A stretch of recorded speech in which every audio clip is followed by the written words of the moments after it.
This is Your Heart Belongs to Me by Dean Koontz, Chapter 28. That day, devoting himself almost exclusively to Ryan, Dr. Hobb conducted numerous tests. Though he did not put his patient through another myocardial biopsy, he made the reasonable assumption that the lab had already analyzed the tissue samples that Dr. Gupta submitted. As a backup procedure, he ordered a recently devised high-tech analysis of Ryan's blood, looking for the expression of key genes that could confirm abnormal cardiac muscle function. Consistent with inherited cardiomyopathy, he found them. Ryan had no illusions that Dr. Gupta's diagnosis would be overturned. What he wanted from Dougal Hobb was the hope that came with knowing he was in the care of a brilliant physician who was as committed to the aggressive practice of his specialty as Ryan had been committed to aggressively building B2Do. Dr. Hobb prescribed 2 of the 4 medications that were part of Ryan's regular drug regime, dropped 2 others, and added 3. At 7 o'clock in the morning in his study, once more, before sending Ryan back to Newport Coast, the surgeon provided him with a slim medic alert phone. By pressing only a single button, twice, Ryan would be connected by a satellite uplink with an emergency service. Keep it on you at all times, Hobb advised. Make a habit of charging it with your nightstand every night, but take it out of the charger and with you when you go to the bathroom, in case anything incapacitating should happen to you there. He gave Ryan a list of physiological crises, such as the episode of breathing difficulty, in the event of which the medical alert shall be used without hesitation. And if I'm notified that your waiting is over, that a match has been found for you, Hobb said, I'll contact you through the same medical alert service. Time is for the essence in these matters. I don't like to trust ordinary phones. Unthinkingly, patients turn them off, set them to voicemail. As long as this device is charged, it's in service. There's no off switch. So keep it charged and keep it with you. The day may come. After a 2-hour ride in the chartered limousine, with an Iraq of silent and solemn behind the wheel, Ryan returned home. He had been served a light box lunch at Dr. Hobb's facility, but he had no dinner. He searched the refrigerator and put together a meal of sorts. Lee and Ting were off duty now and were in their private quarters doing what? He did not care. He didn't suspect them of conspiracy any longer, or if he did suspect them just a little, he did not worry that they could harm him further. He had taken control of his fate, and no one in his usual circles knew that he had done so. Although Dr. Hobb might think his new patient eccentric, or worse, he had agreed to honor a request not to inform Samor Gupta that Ryan was now under the care of a new cardiologist.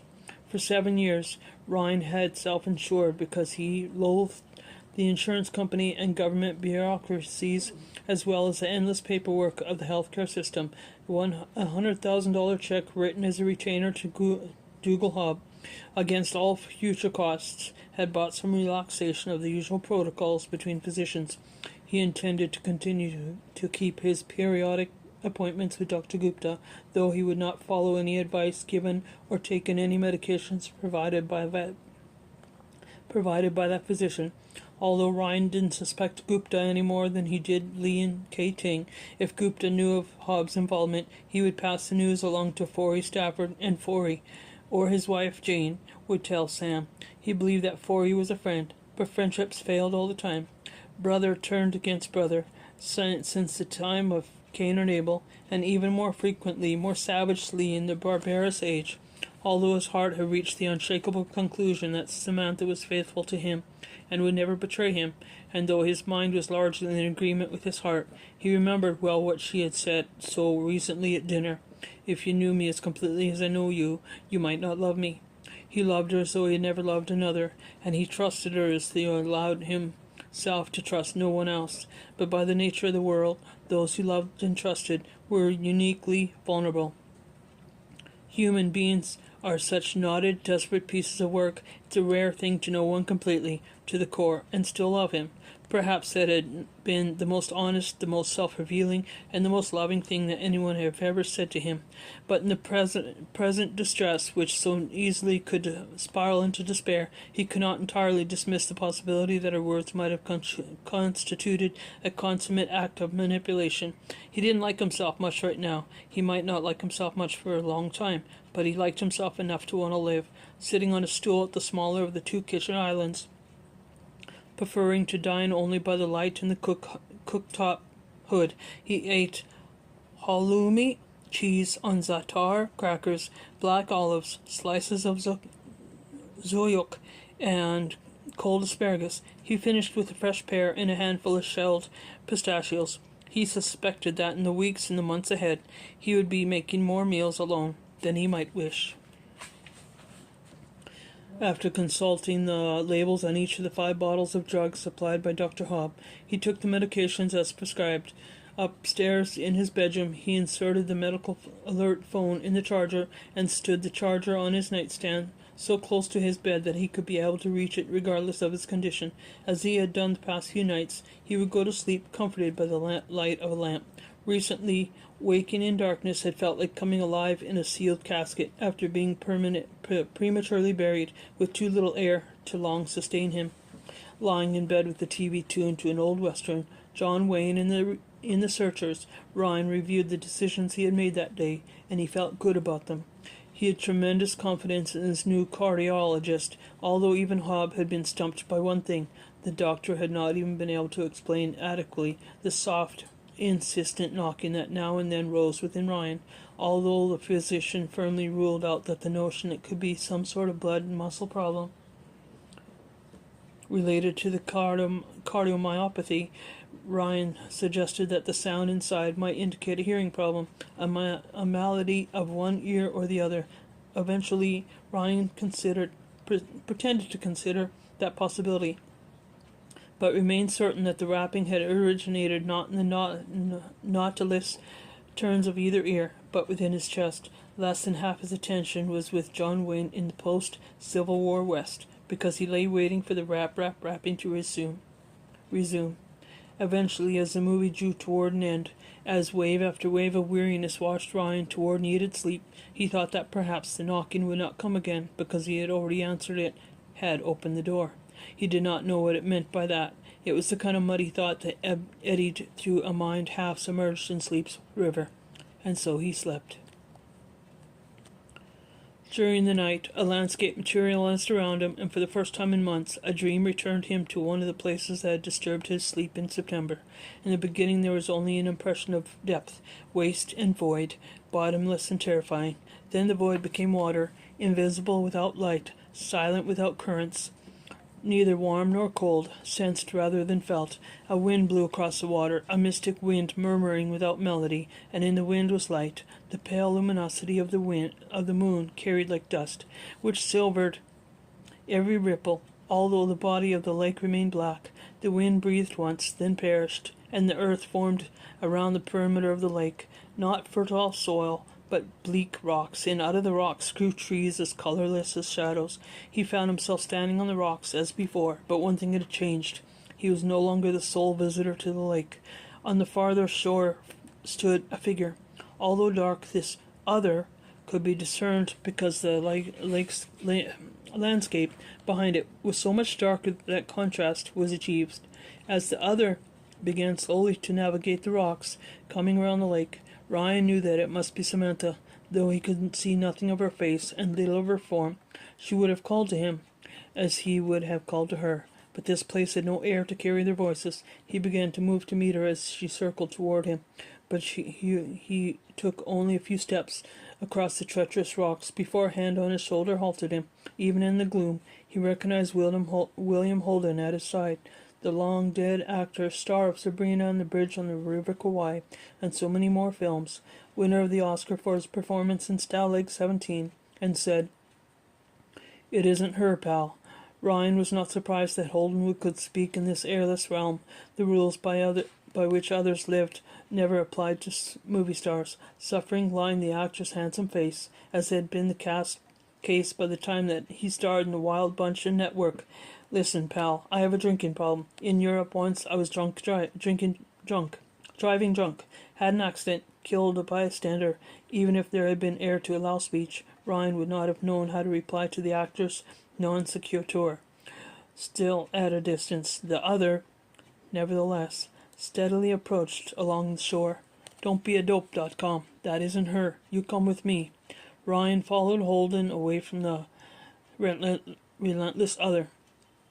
Through the long and exhausting night, they circled the Black Lake together, as in movies they might have sought to avoid Indian warriors or German soldiers, and Ryan thought he should compliment the actor on his performance in Sunset Boulevard, or ask for an autograph, but he said nothing, and Holden never spoke again. Chapter 29. With the holidays approaching, and then with the holidays upon them, Ryan found reasons to minimize the number of evenings he spent with Samantha, passing just enough time in her company to avoid raising in her suspicion that avoidance was his intention. Loving her more passionately than he had once thought he would love anyone, he wanted to be with her, because she could read him so well. However, he worried that she would infer accurately from his most innocent statement or expression that he had secretly changed positions from Gupta to Hobb. He did not want to argue with her, but the prospect of argument dismayed him less than did the certainty of her disappointment in him if she learned what he had done. He needed her approval as the rose needs the rain. In light of his condition, Ryan could take refuge in not only the usual seasonal excuse of prior obligations, but also in complaints about reactions to his medications, nausea, headaches, insomnia, mood swings that was even occasionally real. And when they were together, he tried to charm, to engage, to entertain, to be winky-less than .com.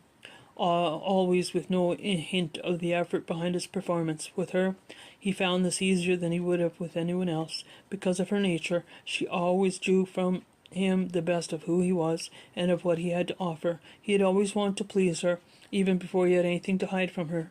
Since his diagnosis in September, his disease had taken a toll from Samantha, perhaps not equal to the psychological price that Ryan had paid, but serious enough that it robbed her of the time and passion that she needed for her writing. Her novel had lost momentum. She was not blocked, but she stood high on a dry bank, far above any hope of creative flow state. Now, because Ryan was less often with her, she could spend more time at her work. As she became engaged with her story writing, once more, Sam's enthusiasm for the novel served Ryan's deception. When long writing sessions went well, she was exhilarated and less likely to consider how much of the time they were apart. Every week or 10 days, Ryan traveled by limo to Beverly Hills to be examined by Dr. Hobb, who insisted on monitoring closely the condition of his heart. With every visit, he became more convinced that he had made the right decision when he turned to this dedicated man. A few unfortunate side effects of the medications. Ryan gave moments of discomfort, but he suffered none of the painful seizures, spells, arrhythmia, or breathing problems that previously plagued him. This argued for the superiority of Dr. Hobb's care, but it also suggested to Ryan that had been prudent when he took control of his treatment in such a way as to foil anyone who secretly might have wished him ill. At 5 o'clock in the morning, on January 14th, the call came. A heart match had been found. Of all the lists on which Ryan had appeared, Forbes magazine's top 100 internet entrepreneurs, Wired magazine's top 20 most creative lords of the web, People magazine's 100 most eligible bachelors, he had risen to the top of the only list that mattered.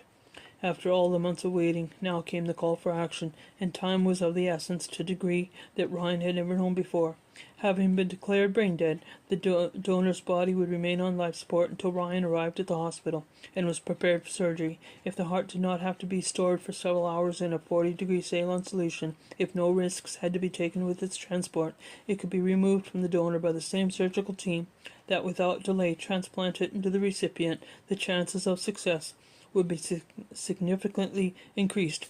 Things could still go wrong, depending on the injuries or the illness that had led to his brain death. The donor might still suffer a heart attack, severely damaging cardiac muscle and rendering his heart useless for transplant.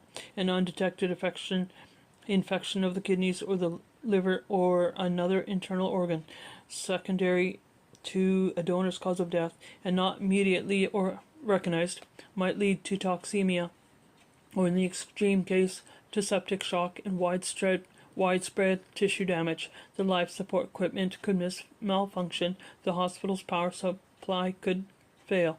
Ryan preferred not to dwell on what might go wrong. Considering his condition, the first thing he could do was psych himself into high anxiety. He had lived hardly a third of the year that Dr. Gupta had predicted, but a full year had not been a guarantee, only an estimate. His heart might deal him a death blow at any time, whereupon he would no longer be an organ's recipient, but a donor. His corneas and his lungs and his liver and his kidneys carved out of him for the benefit of others.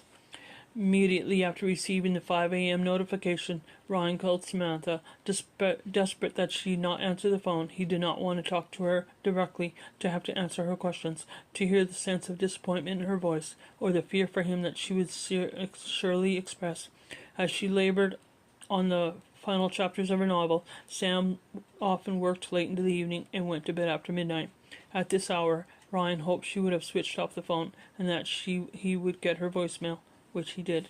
Even her flat, sorry, "I'm not available, take your call" speech pierced him, mundane and poignant at the same time. He wondered if he would hear her voice again or see her. "Sam, I love you. I love you more than I can say. Listen, the call just came. A heart match. I'm flying out. I arranged with Dr. Hobb and his team to do the surgery. I didn't tell you because you thought I would think I am paranoid, but I don't think I am, Sam. I think what I did was what I had to do. Maybe I didn't handle the diagnosis well. Maybe it made me a little crazy, and maybe paranoia is a side effect of these medications, but I don't think so. Anyway, I'll sort out all that when I'm well, when I get back, if I make it, Sam. Sam, my God, Sam, I want you with me. I wish you could be.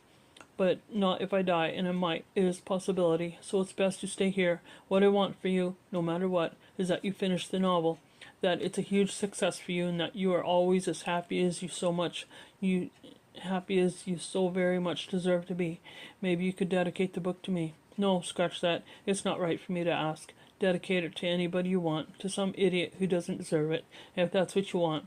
But if the book is at all about love, Sam, and knowing you think it has to be, if it's at all about love, maybe you'll tell them you learned at the least a little bit about the subject from me. I learned everything about it from you. Call you soon. See you soon. See you soon, Sam. Precious Sam." Chapter 30. Ryan's suitcase had been packed for weeks. At 5:45, he rode with the elevator down to the main floor and carried it through the grand, silent rooms to the front door. This was his dream house. He had devoted much time and thought to the design and the construction of every element. He loved this house, but he did not say goodbye to it or waste a moment admiring it one last time. In the end, the house didn't matter. At this hour, neither the domestic staff nor the landscaping staff was in evidence. Outside in the pre-dawn dark, the neighborhood lay quiet except for the hollow hoot of an owl and the idling engine of the ambulance in the driveway. Dr. Hobb had ordered the van-style ambulance. Using Ryan's security pass, he had phoned the guard gate to ensure that the vehicle would be admitted to the community. One of the paramedics waited at the door. He insisted on carrying the suitcase for Ryan. After putting the bag in the back of the van and insisting Ryan inside, the paramedic said, "Would you like to ride back here with you or up front with my partner?" "I'll be fine here alone," Ryan assured him. "I'm not in any imminent danger." He laid on his back on the wheeled stretcher for the trip to the airport. Around him were storage cabinets, a bag resuscitator. Sorry, I'm just looking outside. A suction machine, 2 oxygen cylinders, and other equipment. Reminders that for a while to come, his world would shrink to the dimensions of a hospital. Not long from now, Dr. Hobb would saw through Ryan's breastbone, open his chest, remove his deceased heart, while a machine maintained his circulation, and the transplant into him the heart of a caring stranger. Instead of escalating, his fear diminished. For so long he had felt helpless at the mercy of fate. Now something positive could be done. We are not born to wait. We are born to do. The driver used the array of rotating beacons on the roof to advise traffic to yield. At this hour, the freeways should not be clogged, and a siren might not be necessary. As a As a driver, Ryan had a need for speed, and as a passenger, he had never been gone as fast as this, especially not while flat on his back. He liked the loud swash of the tires, which reminded him of break-in surf, and the whistle of the wind, which the ambulance created as it knifed through the early morning, a whistling that was to him neither a banshee shriek or the keening of an alarm, but almost a lullaby. They were nearing the airport when he realized that he had not called either his mother or his father. He had half intended to phone them. He had never told them about his diagnosis. Bringing them up to speed would be tedious, especially at this early hour when his mother would be set on cranky and his father would be set on stupid, and neither of them would have desire or the capacity to switch to different mode. Anything they had nothing to give him that he needed, and much to give that he did not want. If the worst happened, he had taken care of them generously in his will. They would be able to cruise through the rest of their lives with even greater self-indulgence than they had displayed to this point. He felt no animosity toward them. They had never loved him, but they had never hit him either. Although they were not capable of love, they were capable of hitting, so they deserved credit for their restraint in that regard. What they had done to themselves was worse than anything they had done to him. If he wanted to take time for a goodbye, he would receive far less emotional satisfaction from saying goodbye to his parents than he would have received if he had delayed to say goodbye to his house. Their determination was Long Beach Airport. Arranging an emergency flight out of LAX would have been too time-consuming and frustrating. In the early light, standing on the tarmac, the Metajet loomed larger than the corporate Learjet that Ryan had intended to use. Dr. Hobb preferred to charter this aircraft to accommodate both his team and a contingent of his patients, friends, and family. In this case, Ryan's contingent consisted of the image of Samantha that he carried in his mind, which sustained him. Furthermore, the Metajet came with medical equipment that might be required en route, and it had the capability of handling patients who were not ambulatory or otherwise had special needs. 3 ambulances, which had ferried Dr. Hobb and his team from different points in the Los Angeles area, was lined up near the jet. The last of their suitcases and other baggage was being transferred to the aircraft. While a paramedic took his suitcase to the Metajet steward, Ryan stood for a moment peering east, savoring the pink and turquoise and peach celebration of the risen sun. Then he boarded the jet to fly to his rebirth or to his death. 31. Ryan walked in a yellow radiance, and yellow crunched under his shoes, and the melting yellow warmth of an autumn sun buttered his skin. In the yellow distance, someone called his name, and though the voice was faint, he thought he recognized it. He could not identify who summoned him, but the voice made him happy. He seemed to walk for a long time out of the yellow into yellow, untroubled by the sameness or by his lack of destination, and then he laid supine on a black bench that he found comfortable in spite of it being iron. Overhead hung a canopy of yellow, and all around him spread a yellow carpet. When he breathed in, he discovered that yellow smelt like, and when he breathed out, he regretted expelling the yellow that he inhaled. Gradually he became aware that somebody stood over him, holding his right wrist, timing his pulse. Dazzling yellow sun pierced the canopy of yellow aspen leaves at 1,000 points, yellow burnishing yellow into more intense and brighter yellowness, black lighting the person who attended to him, and simultaneously enveloping that presence in a misty yellow aura through which Ryan could see no features that would allow him to identify his caregiver. He assumed that the one taking his pulse must be the one who had taken him out of the brilliant yellow, and for a while he remained happy, for he knew this present loved him. Later, when he tried to express his gratitude, he discovered that he was mute, and his inability to speak reminded him of when he had been able to reply to William Holden on the shore of the Black Lake. Suddenly, the looming pulse-taker seemed not to be glorified by the yellow aura, but be hiding within the radiance, cunning and calculating, not a loving presence after all. But in the fact, the dark figure had circled the shore of the lake, and into the arms of who Ryan would have delivered himself had it not been for Mr. Holden's admonition.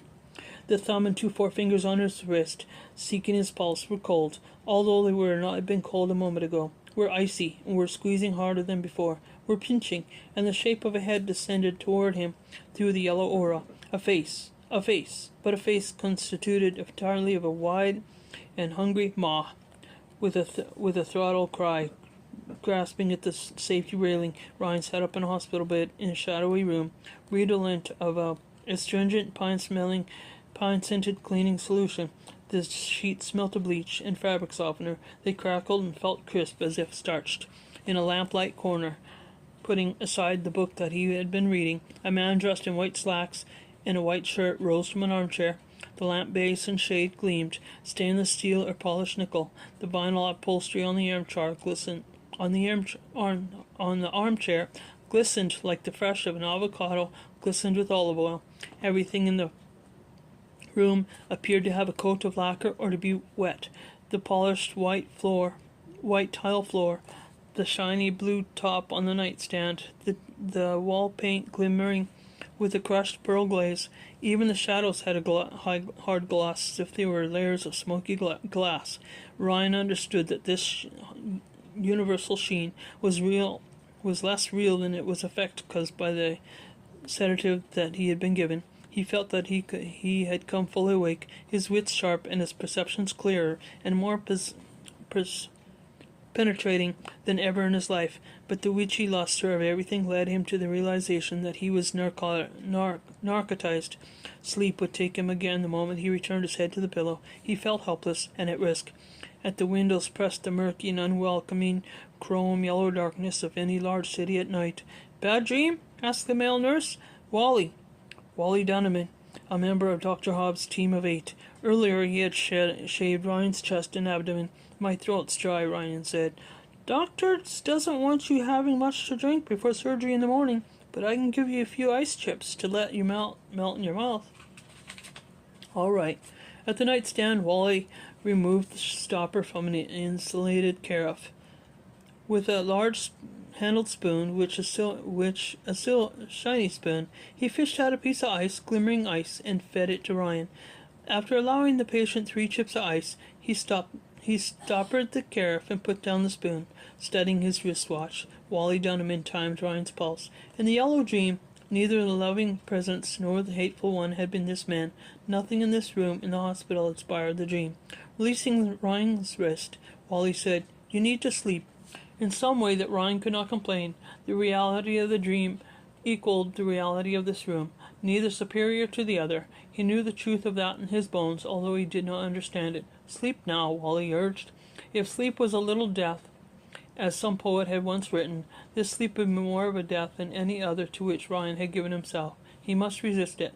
Yet he lowered his head again to the pillow, and he could not lift it, helpless and at risk. He had made a mistake. He didn't know the nature of the mistake, but he felt the weight of it, holding him down. As he restrained to keep his eyes open, every surface with a sheen became a surface with a shine, every shine a glare, every glossiness a blinding brilliance. Bells. The bells foretold, and now the bells. Tolling, tolling, tolling, rolling, rolling, rolling. A solemn monody of bells shook Ryan out of sleep. His first thought they were dream bells, but the clamor persisted. As he strove to find the strength to pull himself upward, both hands gripping the bed railing, darkness still owned the world beyond the window, and the male nurse stood on this side of the glass, looking out, gazing down into the waves of rising sound. Huge, heavy bells shook the night, as though they meant to shake it down. Such melancholy menace in their tone. Ryan spoke more than once before Wally Donovan heard him, and glanced before the bed, raising his voice to say, "There's a church across the street." When first conducted to the room, Ryan had seen the house of a warship in the next block. The bell tower rose above the 4th floor window. "They shouldn't be ringing at this hour," Wally said, "and not this much. No lights in the place." The strangely glossy shadows seemed to shiver with the tolling, such a moaning and a groaning, a hard, insistent rolling. The window rattling, walls strumming, bone-shivering clangor frightened Ryan, rang thickly in his blood, and made his heart pound like a hammer coming down. The swollen heart was still his own. So weak and so diseased, and he feared it might be tested to destruction by these thunderous peals. He recalled his thought upon waking. Bells, the bells foretold, and now the bells. foretold when, by whom, and with what meaning. If not for the sedative that fouled his blood and muddled his mind, he thought he would know the answer to at least two parts of that question. But the drug not only lacquered every surface in the room, not only buffed a shine on every shadow, but also inflicted him with a synesthesia. So he smelt the sound as well as heard it, the reek of ferric oxide, call it rust, washed in bitter waves across the bed. Interminable tolling, bells and still more bells, knocked from Ryan all sense of time, and it seemed to him that soon it would knock sanity of him as well. Eventually raising his voice above the clangor, Wally Donovan said, "A police car down below. Ah, and another." Under the weight of the booming bells, Ryan fell back, his head once more upon the pillow. He was helpless and at risk. With a kind of fractured desperation that he could not focus to his benefit, he sorted through his broken thoughts, trying to piece them together like fragments of crockery. Something very wrong had happened that he still had time to rectify, if only he was able to understand that needed to be put right. The bells began to toll less aggressively, their rage subsiding to anger to sullenness, and sullenness to one final protracted groan that sounded like a great heavy door moaning, closed on rusted hinges. In the silence of the bells, as once more the sedative slowly drew over him its velvet thrall, Ryan felt tears on his eyes and licked at the salt in the corner of his mouth. He did not have the strength to lift his hands and blot his face, and as he quietly wept his way into sleep, he no longer had the presence of mind either to be embarrassed by his tears or to wonder at them. Shortly after dawn, when they rolled him on a gurney into the surgery, Ryan was alert, afraid, but resigned to the course that he had chosen. The operating room, white porcelain tile and stainless steel, was drenched in light. From the scrub room, Dr. Hobb arrived with his team, lacking only Wally Donovan, who had no role in the cutting. Besides Dougal Hobb, there was an anesthesiologist, 3 cardiology nurses, an assistant surgeon, and 2 others whose specialties and functions Ryan could not recall. He had met them on the Metajet, and he had liked them all, so far as it was possible to like anyone who was going to saw you open and handle your internal organs as blithely as though they were the giblets in a Thanksgiving turkey. There was bound to be some social distance between the cutters and he who must be cut. Except for Hobb, Ryan was not only easily able to tell who was who in their hair-straining caps, behind their masks, and in their green scrubs. They might have all been ringers. The B team inserted after the A team had been approved and paid for.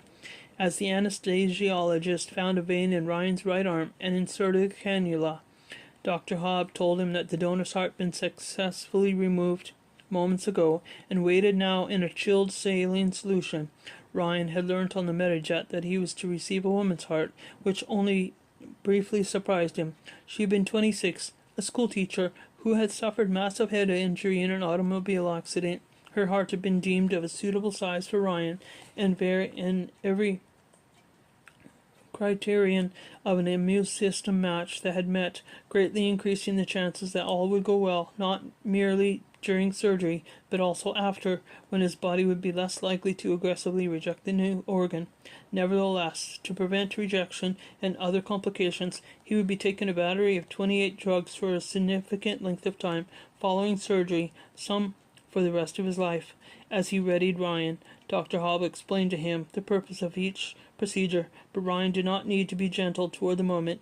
He could not turn back now. The wanted heart was free. The donor dead, and single path to the future lay before him. He closed his eyes and turned out the murmur conversations of the members of the team, and pictured Samantha Reach. Through his adolescence and adult life, he had sought perfection, and had found it only once, in her. He hoped that she would be perfectly forgiving, although he knew he should start conceiving now. His opening line for his first phone call to her, when he was strong and clear-headed enough to speak. Closing his eyes, he saw her on the beach, blonde hair and golden form, a quiver of light, an alluring oasis on the wide slope of a sun-seared sand. As the induced sleep came over him, he drifted down as if into sea, and the darkness darkled into something darker than mere dark. End of part 1. End of chapter 31.